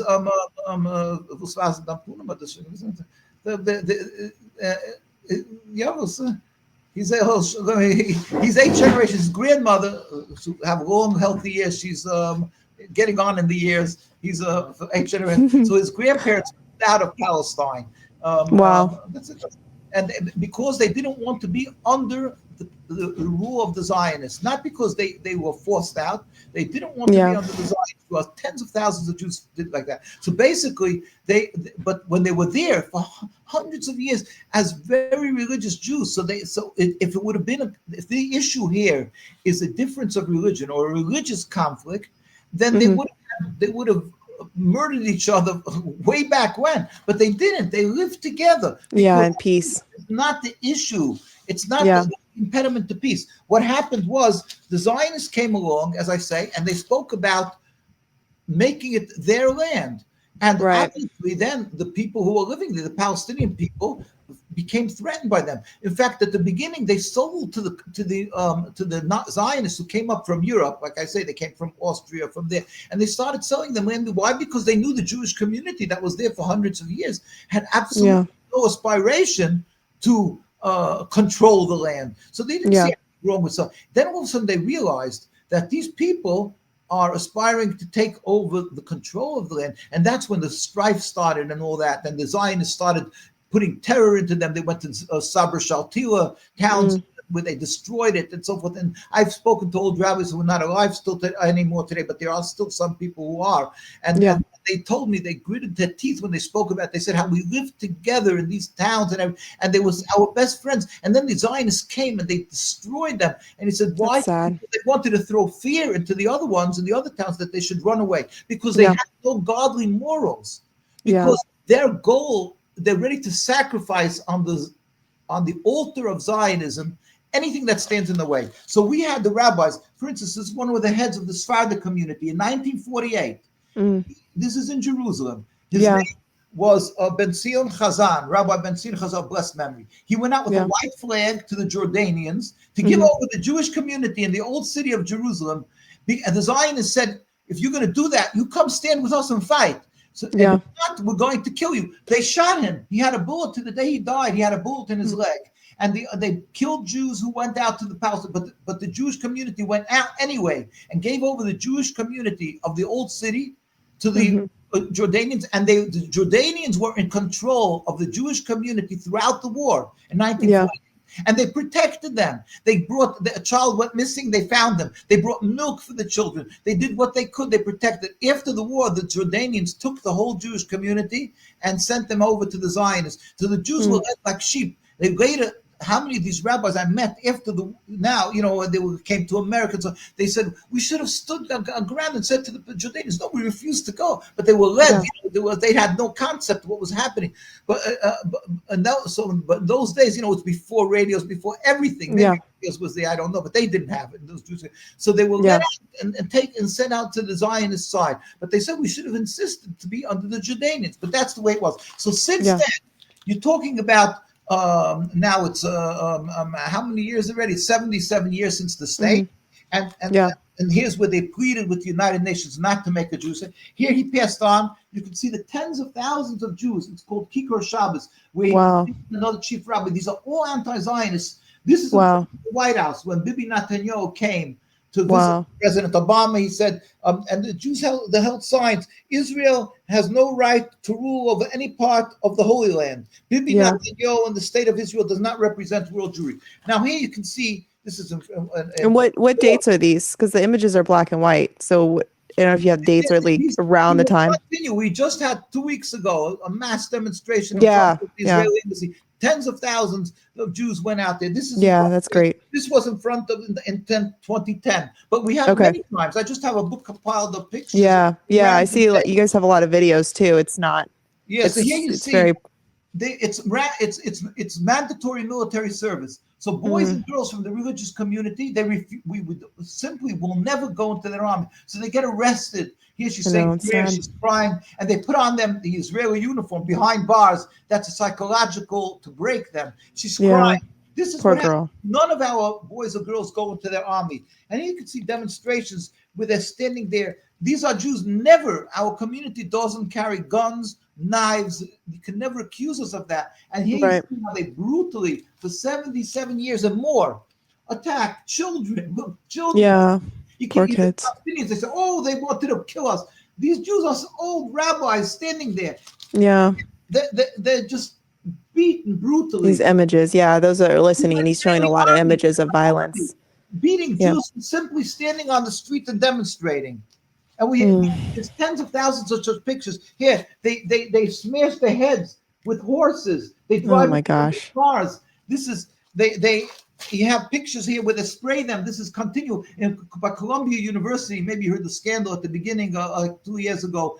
Some students were protesting, and all of a sudden they got sick, a few students, and they found there was 2 Israeli guys there who sprayed them with chemicals. This is what they do. Where did they get that from? This is what they do constantly to the Jewish community. For 77 years, they shoot them with rubber bullets. They used to. Now, maybe it's scandalous. They'll be careful about that. But they spray them with these chemicals that makes them sick, destroys their clothing. So we have on and on. This is the way it is. The Jewish people from here you can see in Meah She'arim, you see they put up the children, the Palestinian flags on the walls, and they demonstrate. This is in the Jewish communities there. Here, stop Zionist terrorist massacre in Gaza. This is in Jerusalem. These are demonstrations that are constantly happening. And that's why Bibi Netanyahu he's kind of, where's that whole thing with October 7th? I guess there was a lot of protests and they were trying to get him out. And October 7th happened and he kind of kept his power because of that event. Right. Is that right? How much the scandalous that was, and everything. There's so many issues you don't even know, because everybody says that clearly that they had the information of that before. Right. So that's a whole nother, and I see a lot of conspiracies with that. I'm like, I see the point. It's a separate topic, but really interesting. So that being said, we're going back to this idea that I think it's a lot of the Zionism, I think, is a lot of manipulation from what I'm seeing, and also discussing to you. It has really not much to do with Judaism, if at all. And then, but it seems like they're kind of masquerading as Judaism in order to manipulate Christian populations. Is that why? So I got to ask, there's this, they've named the state Israel, and I've seen so many things where they're manipulating, Genesis and other parts of the Old Testament to say that, those who bless Israel will be blessed. And then people are reading that and like, oh, that means the modern state of Israel. So what is your interpretation of why they chose the name Israel? And do you feel like that is the same Israel that God is referring to in Genesis? Yeah, it's simply, imagine somebody will take a pig and call him Israel and take him around the street and says, everybody, please, help me. I know. His name is Israel. I mean, what are we dealing with here? It's totally diametrically opposite. It is contradictory. It is the antithetical to Judaism. It's all the rabbis who in every very religious community. Again, when I have to stress the ones who are truly religious, who are very serious in their religion, from the streets of Jerusalem, throughout the world, they are in a total opposition to the creation of the state and its existence. So why should it mean? Because a few of these heretics come along and they give their national home name Israel. So it's a manipulation. It's really an insult to logic, to common sense, to any type of wisdom that a person has when somebody buys into this. I know I said I should name my house Israel because I'd probably get a lot of tax benefits. It's just exactly what it is. By the way, being that we did mention about October 7th, let me just say that we look at this, that when this happened, we say, wait a second. We gave, they had, it was this, the Antifada one, the tattoo. There was the October, there was the Yom Kippur War. There was this, that. Every time, and it happens again and again and again. And every time the Zionists say, oh, it's because of this, it's because of that. It's PLO, it's this, that. And you should keep on giving them the chance to more, oppress more and oppress more. And then there's going to be, why don't you just step out of the box for a second and say, what are we dealing with? October 7th came, you say was the worst massacre, whatever, since Hitler. So step back and say, why did this happen? Yeah. Now you're saying that we should, a dog bites, so then you take and you and you start hitting the dog, but you're ignoring the fact that there was somebody behind that dog that was inciting the dog, right? So you're dealing nonsensical with the issue. You're seeing October 7th. You're seeing that people are getting killed, the blood running, Muslims, Jews, and everything. And you keep going, wow, we're going to get those guys. What do you mean you get those? Do you realize that this, like the Secretary General of the United Nations said, and he was immediately viciously attacked and told that he has to retire and resign rather, and because he said it didn't come out of a vacuum. What did he say? Pure, simple, basic logic and facts. In other words, you're taking a people for 77 years, you're oppressing them. 16 or 17 years in Gaza, where it's like they called it the biggest open-air prison. The way they're subjected to lack of medicine, lack of food, lack of water, proper water. And then you expect that they're going to just stand there and accept it for how long? Not condoning violence, but why did this happen? So you say, I'm going to put up another wall. I'm going to do this. I'm going to do that. You're going to press more and more and more and more. It's going to explode. It has to explode. If people will come and take over Rhode Island, the United States, say, you have 50 states. Let's just take one. Don't be such a pig. We have so many people. They need one little state. The whole of the United States is going to take up arms and fight this. They're never going to be silent. How could you're taking people, you're oppressing them without any legitimacy at all, and you're doing this to them because you say that God gave you the land. And who's saying it? These sinners who don't keep the Sabbath. I mean, and even if it doesn't really matter if they do or they don't keep the Sabbath. That's neither here nor there. They're rebelling. They're taking the land from another people. It's stealing. It's killing. It's against. And yet, so they're coming to justify what they're doing. So when these people stand up and then people get killed, so who has the blood on their hands? The state of Israel. The blood of October 7th is on the hands of the state of Israel, not on anybody else. Now they're blaming Hamas. Hamas didn't exist 77 years ago and not 50 years ago. Why did it develop? This is all because you are doing something that is against God, that is oppressing the people. So Zionism is absolutely is unacceptable. It's just not legitimate. It's just not. It's not. And therefore, when people stand up and demonstrate, it's right to stand up. Yet the second attack is they refer to everybody as anti-Semitic. You're anti-Semitic if you stand up, right? That's the second. I say they have two nuclear weapons. First, they use the Bible, children of Israel, the land of Israel. And you dare speak up, then you write it tainted right away. And you have to explain yourself wherever you go. And then they came along just in case it wasn't enough. They used the added nuclear bomb called anti-Semitism. Anybody who speaks up against them, it's anti-Semitic, and they make laws, IHRI now, that it should be considered anti-Semitic to speak against Israel. It's a law almost. It is such an insult to common sense, to logic, to everything. It's an insult. How dare you? Not only that. It's more than that, by the way. So just because anybody could understand the difference between religion and going and incessantly bombing a whole city of Gaza and explaining away that they're killing the doctors. They take the head of the hospital, a doctor, and they take him and they're torturing him till today. He's under arrest. They did reporters. They target them. And every time they have no morals. So every time they lie through their teeth, they look at you and say, "Oh, it was the Palestinians." And when you catch them red-handed, then they just ignore what your complaints because they know they can get away with it. They do it once. They bomb a hospital. Nothing happened. Then first time they say it was a mistake. The second, they don't even bother to answer. That they're not giving food. They're making the people are dying of hunger, and nobody's even using. They don't need excuses anymore. They were Yeah. already they were labeled as international criminals in The Hague, but it doesn't matter. They come here, they speak, they come, they go, and no problem. And we're Yeah. not only that, the nations are supporting them, giving them the bombs. So basically, they're nothing more than that dog I was talking about, who's when they're just being led on by other nations. It's beyond comprehension. We say it's the works of the Satan, because Hmm. even when they ratified the state, the whole United Nations was created maybe a mere 2-3 years before, or Hmm. something, the creation of the state. And it was created because there was millions of people killed by World War I and then by World War II. So they decided they have to create a international body where they should be able to adjudicate conflicts through a peaceful means, instead of just random millions of people being slaughtered. Right? So they made a United Nations. One of the first things they did was to ratify the creation of the state of Israel, what they call a Jewish state.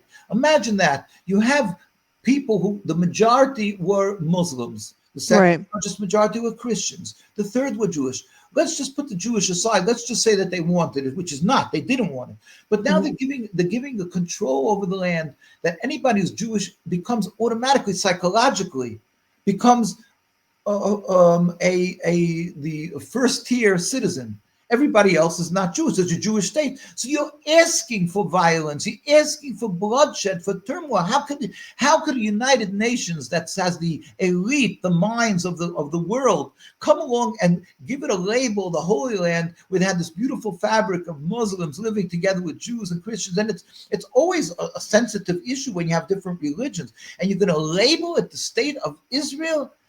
You're asking for bloodshed. So we believe it's the works Yeah. of Satan. There could be another thing. And that continued on till today. They went through this, they put out in the UN every year or 2 or 3, they keep on putting out statements, for the people of Palestine, because it makes sense, they should, but it doesn't go anywhere. And then it finally came to this October 7th.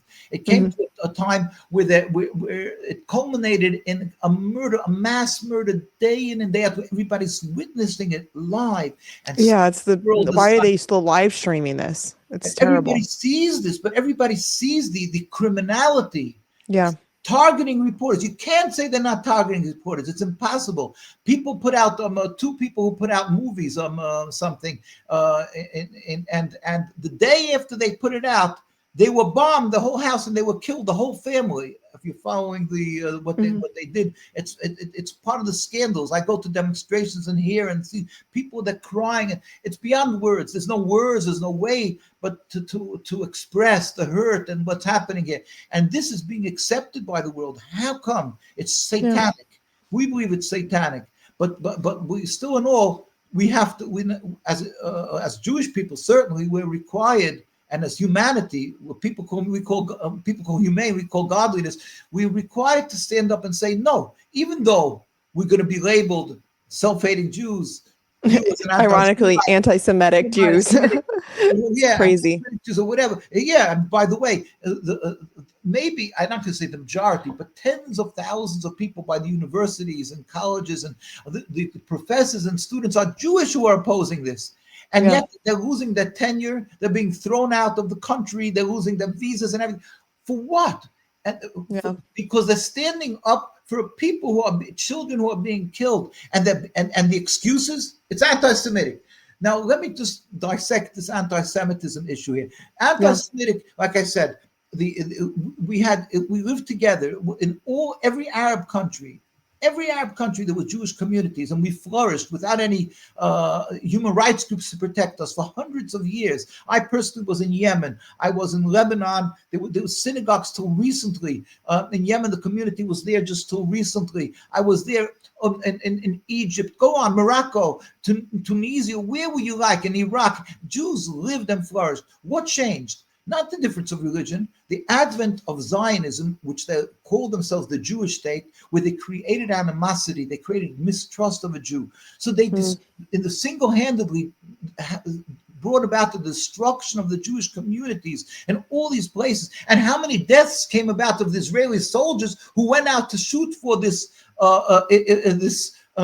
occupation? So Jews, the blood of Muslims and Jews pour like a river of rivers. I mean, and here we have over 60,000, probably much more, most probably well over 100,000 who in the last 2 years alone of Muslims. So they're also children of Shem, so Semites. But let's not play semantics. Let's say the anti-Semitism is only old anti-Jews. But how many Jews are that? First of all, that the Zionists are busy beating up and killing, which they assassinate many rabbis, but even their own people who die for their cause of establishing this totally unacceptable occupation. So they are the true personification of anti-Semitism. There could be nothing more anti-Semitic than the Zionist state of Israel.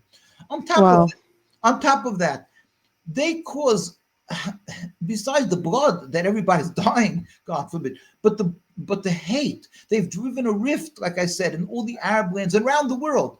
We go around the world. I've traveled around the world, thank God. And how many times people, if they don't notice the kafir or what, then they yell at a Jew. Why? Because they think that the more the religious the Jew, the more you are in support of the Zionist state. They feel that we are part and parcel because Judaism and Zionism is the same as like they're trying to pass these laws.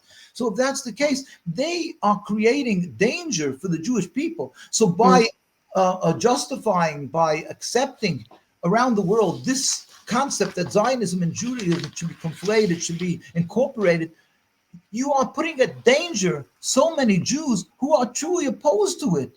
Why? It's unfair to the religious Jews, to not only religious, any Jew, but the Zionists. A lot of men aren't religious. You don't even know they're Jewish. But we don't hide our Judaism. So they're putting, God forbid, Jews at danger. So it's unfair, and it's really the ones who are supporting the conflation of Judaism and Zionism are committing an anti-Semitic crime. They are committing an anti-Semitic crime. It's totally disrespectful. My grandparents, my families died because they were Jewish. We came here as immigrants. Not me, I was born here, but my parents, and blessed memory, they came here as immigrants. And we, because we held on to our religion, we give our lives to our religion, we're proud of it.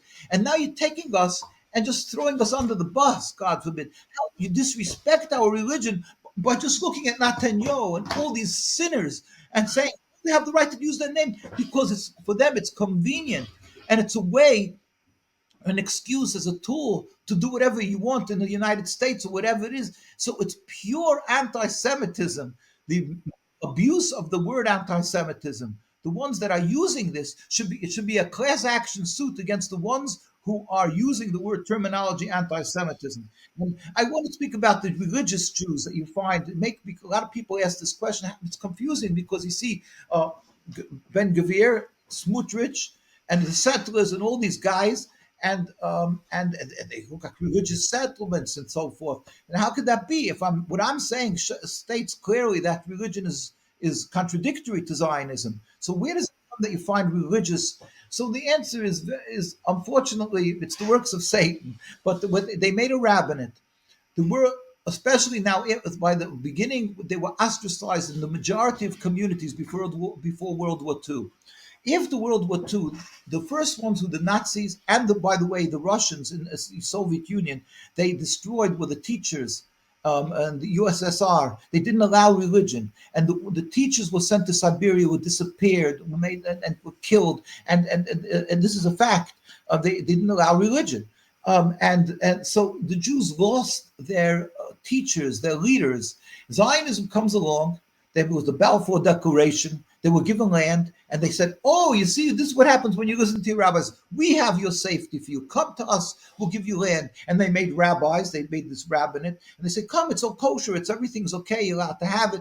And they went and they started ensnaring people. So most of the settlements, if you really want to look, you will find that they're either from non-religious families, and they became religious. The college students, a lot of them, or they came for marginally religious, what they call modern Orthodox, meaning, what is modern Orthodox? It's a terminology used as a euphemism for saying compromised Orthodox. In other words, women don't dress as modestly as required. They don't. Their studying is not as required. Everything is substandard. That is what's modern Orthodox, and they are the ones of the settlers. Mizrahi, they called it Mizrahi movement, the modern Orthodox, and that's a fact. You can look at their rabbis, at their things. Seldom will you find a very religious person amongst them. It can happen, but that's Yeah. so There's a that's why. video that's been surfacing that's this really big guy who's there's like a Palestinian woman yelling at him and she's like, "You're taking my house." And she clearly has like a Palestinian accent.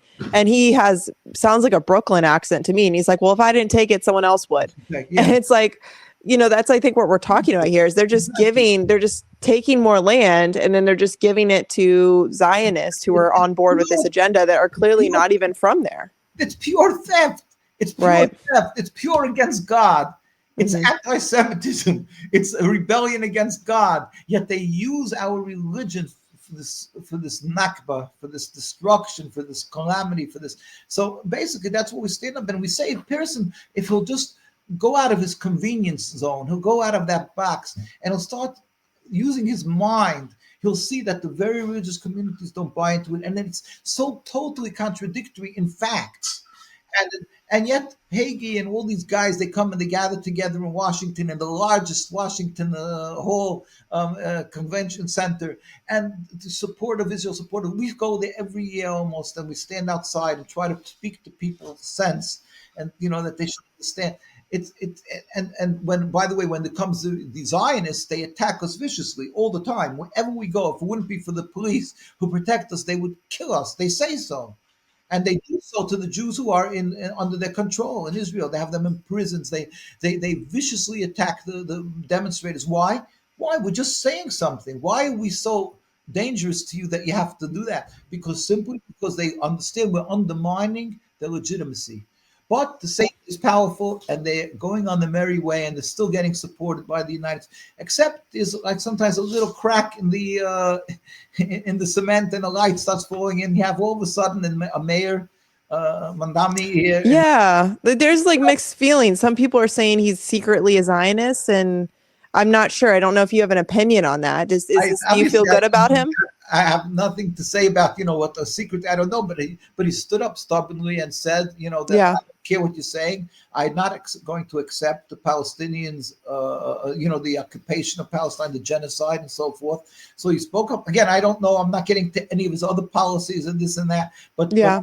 But this is he spoke up very strongly. So we give him great credit. We made actually we had a press conference on the steps of the city hall, and we put out a statement saying that not only him but many other politicians throughout Europe, and there are politicians who had the courage to speak up and right away were condemned as anti-Semites. And we want the world to know that it's totally wrong to label somebody like that. On the contrary, they are to be lauded for having the courage to stand up. And again, many rabbis are stand up constantly. So that's the issue of that. But I felt it's really important to understand, because it's confusing for people, because you will always find, you go to the towns and cities, you always find even modern Orthodox. And here we just went now to Livingston, New Jersey. Last night we went. There was that Yoav Galant, who has been labeled as a war criminal in the international courts, and he came and he spoke in this modern Orthodox synagogue there. So we went out and demonstrated. Non-Jews and Jews. We went out and we demonstrated there. Why? Because it's unacceptable, but it was a modern Orthodox. So people will see this and they say, well, there's many, though, let me tell you, there's many communities, there's Jews in many communities around the world, and in the United States, in every single state, that are quietly anti-Zionist, but they're afraid to stand out because they see, which the Zionists exactly what they want. They see how the ones who do speak out are viciously attacked. and they therefore they're afraid to be outspoken. You can lose your job. People who speak out, they target, they call up the companies where they're working for them or whatever, and they say, hey, we saw him at a demonstration against Jews, and the company says, what do I need this whole issue, just get rid of him and finish. So they educators, rabbis from communities get thrown out. I had somebody who was a brilliant rabbi, and they were thinking of making the dean of a very big school. And he can't throw off the label that he once went to a place that I spoke at, and he was in the audience. And he made a comment from the audience, thanking for what we're doing. And since then, he's labeled as that he can't get a job as some promotion in all these communities, in modern Orthodox communities. So people are afraid to speak up. If not, there will be hundreds of thousands actually who's speaking up against this. Wow. My last question for you is going to be, there's this whole idea of the third temple, and this need for the third temple is part of, it sounds like it's kind of enwrapped in the Zionist agenda. What would Orthodox Jews, is the third temple even something you guys want to see happen? What's your opinion on it? Well, with the help of nothing is, with God's help, I hope, not my opinion of anything I'm saying. It's pure the Torah view. With God's help, I hope so. I'm trying to be very careful. Everything we say is from the Torah. We believe that every Jew around the world, we have the most sorrowful day of the year is the day when we commemorate the destruction of the temple. We fast from sundown to the next night. Men and women. It's the most considered one of the most stringent. There's two stringent days: Yom Kippur, the Day of Atonement, and the sorrowful day is Tisha B'Av. It's called the ninth day of Av in the Hebrew calendar. And basically, at the end of the day, we say in our afternoon prayers right before the day passes, where we say that the Jerusalem was destroyed in fire, and Jerusalem will be built in fire. We believe that the Almighty Himself will rebuild a temple, but at that time, we believe the concept is that the Almighty will reveal His glory throughout the world. What we say in the verses that the nations will all gather together and join together, one joint group, and we all go up and serve God. We believe there will be a time where there will be a metaphysical change in the world where there will be the people will stop being atheists. Everybody will believe in God, and everybody will come up and serve God. And then the Jewish people will take the Jewish people, lead them up, and say you should return to the land, and everybody will be serving God in harmony. So, the Jewish belief, let's say, throughout the ages, the Muslims had full of scholars, and they know our books, they know our teachings, what it says in the Holy Torah, and they had never. So everything's translated into many languages. So the Muslims knew what it says, yet they took in the Jews by Inquisition and Crusades. They took the Jews in. Why? Weren't they afraid that we're going to take over the land? No, because they knew that a Jew does not aspire to reestablish. The Ottoman Empire was in control for hundreds of years in Palestine, and they took the Jews in. After the Jews were driven out, by the Crusades, the Jews were, and they took the Jews in. Why? But weren't they afraid we're going to try to take over their areas? But it was no, they were not afraid, because that's the Jewish religion is clearly that we don't. What we believe in is we have to serve God, praying, serving Him. Being on the contrary, it says we should be a light to the nations of how one serves God. That's basic Judaism. The concept, what will be in the future? Yes, we pray. We all yearn, and every our prayers, it's out there. I pray to return to Jerusalem. I pray every day. We want to return, but our yearning is for the revelation. The purpose of our life is to bring glory to God. That's what the reason of lives. The ultimate, the pinnacle, is when God will reveal His glory. All humanity will serve God in harmony. So we hope and pray for that day, and that day will come. We are convinced. The day will come where the Almighty will make a metaphysical change that says the wolf and the sheep shall live rest together. They'll beat the swords into plowshares. It's a world concept. Everybody knows in Isaiah it says that they will stop being wars. So we are hoping for this day. We pray for this day. The Muslims know that's our aspiration. So we were never a danger. But Zionism came, this new movement 140 years ago, where they all of a sudden are transforming into nationalism. We want the third temple. We Yeah. will hope, and we know will be, but it will be by God. So basically, we since the destruction of the temple, we are forbidden to step onto the Temple Mount, and it's considered one of the worst crimes against God, one of the worst sins. And it says that if you go onto the Temple Mount, you will be cut off from God. Why? Mm. Because you need certain purity that is has to be done. You can't. And what is the Jews know Temple Mount? Is that the Dome of the Rock? Is that location, or is there a different? exactly. That's the Okay. area. Yes. And Jews always go to the Western Wall, but they never go Yeah. past the Western Wall. Okay. Now, Sharon, when he was prime minister, he wanted to make a political statement. He took 1,000 soldiers and went up on the Temple Mount. That is a total breach of the Jewish laws. One of the greatest rebellions against God, because they don't care. They have no. They don't really. It doesn't bother them what God said, and that it's considered like you get cut off from God. It's nothing to them. But the Jew never goes up on there, so we don't want to build a temple. We want God. There will come a time. So of course, me and the Muslim have two different beliefs at the end of time. They believe the Messiah will be the way they believe. We as Jews have a totally different concept of Messiah. Will be David as offspring of David, and God will build the temple. It's contradictory to what the Muslims believe, but it was never a threat. That's why the Muslims have no problem of coexisting. We believe at the end of time something different will happen, but it's no hindrance to coexistence. So on the contrary, Jews and Muslims, we help each other. We because what will be in the end time? That's what we have it's distinctly different religion. There's no question that we have a distinctly, but that's not an impediment to coexist. Zionism wants to portray this as a conflict of religions, of anti-Semitism, and on and on and on. It's an insult, like I say, to common sense, to logic, because history attests that there was no human rights groups. Nobody was afraid of anything. Yet we lived together. I went to Yemen 25 years ago. Everybody carried around the like a knife, a jalabi, I forget what they call it, and they were having a tribal war when I was there. And the Jews went through it, and they would stop. They would make roadblocks in the roads, in the back roads between these towns, and they would look in the car. Yahud, means a Jew. Yahud, go. They had no problem with us. They were having a tribal war. Even though they were carrying guns, we were not afraid because they had no conflict with the Jewish people.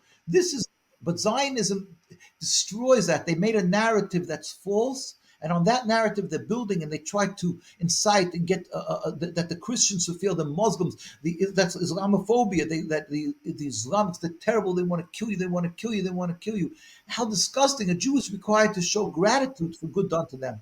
For hundreds of years, we were protected in the Muslim lands. How dare the Zionists turn this good that was done to us and twist it and vilify these people who are our protectors and our friends. That's basically so. The third temple, yes, we want a third temple. We aspire for it, but our aspirations is for the revelation of God, where God will build a third temple, and then the whole world will recognize that that's what God wants, a third temple, and that people will serve Him. So that's what we believe will happen, and that's. Zionism has a third temple they're going to build, depending some of them, not all of them. Some of them they don't care, they don't believe in God. But others that they want a third temple, it's so simply a Zionist, endeavor. Yeah. Okay. Well, that's good to know, because there is a lot of controversy with that, and it does feel like what I'm hearing from Judaism is that it's surrendering to God's timing and letting God kind of control it. But when I'm looking at with the Zionist agenda with their third temple, it seems like they're kind of forcing it. It was kind of my perspective on it.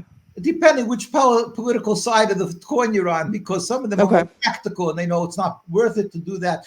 If they need it for excuse, they'll use that for an excuse to take over. But most of them realize that it's what do they need it for? Yeah. They don't need God, God forbid, so this is yeah. But it's not Jewish, that's for sure. Yeah. Gotcha. Well, I really appreciate your time. I've learned so much today, and just such a good, interesting take. And I think that this is going to really help a lot of people who are struggling with this idea that Zionism, Judaism, they really, it's such a controversy today, but people think that they almost are the same thing. And I'm really glad to give a voice to somebody like yourself and your community that doesn't mean the same thing. And to be anti-Semitic is almost more to be Zionist than it is to be, Right. Anti-Semitic doesn't mean you're against Judaism. Right. Yeah. Well, Well, you can go tell ahead. everybody to go to our site nkusa.org, and you can go download everything, almost everything. I mean, is with God's help is free. Something, if there's books that you can, maybe there's a few for just like very little, a few dollars. The book, certain Yes. books, but most of it I think you can just download, and all the information, and it also send you to other sites that again, you will follow that, because our issue is to we feel we're obligated to show the world that this is nothing. The occupation of Palestine is against our religion, and it's fraud, and so people. And I wish the message could get to the people in Gaza and Palestine, that our hearts. Yes. We cry with them. We want them to hear that our hearts. I always show people. I carry in my pocket this for many years already. I carry this key. I was in one of the refugee camps in Lebanon, in Wow. Baja, and they gave me key to symbolic that they want, their homes back in Jerusalem. And we as Jews, 100%, it's totally, they are the victims, the villains of the occupation. And we pray to God for the speedy and peaceful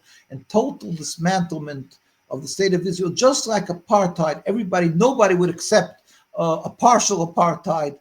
And even though the United Nations backed South Africa for tens of years, so you think the United Nations backed it, how could it be wrong? You see, now because of the pressure of the public, eventually it will stop. Nobody would come along and try to declare before the United Nations they want to make an apartheid state. They would be laughed out of the United Nations. Yeah. The same thing is with Israel. One day this is going to be removed, because it's Yes. a total flawed, selfish, nationalist occupation that has absolutely no legitimacy according to God. Yeah, I agree. I think we're going to look back on this in history and be like, how did people, just like we look at what happened in Nazi Germany, we wonder, how did people support that? That's what's going to happen in so much time with Zionism. I think people are going to be like, how did they just support that? Right. So, yeah. Well, thank you for your bravery and your community for speaking out. And I really appreciate it. I'm going to put your website on the bottom here so people can go find it. And give you guys as much support as we can. Thank you. If anybody has questions, they can contact us, and please spread the word. Whoever can, spread it around the world, and especially to the people of Palestine. Absolutely. Thank you again. Bye-bye. Thank you. Bye.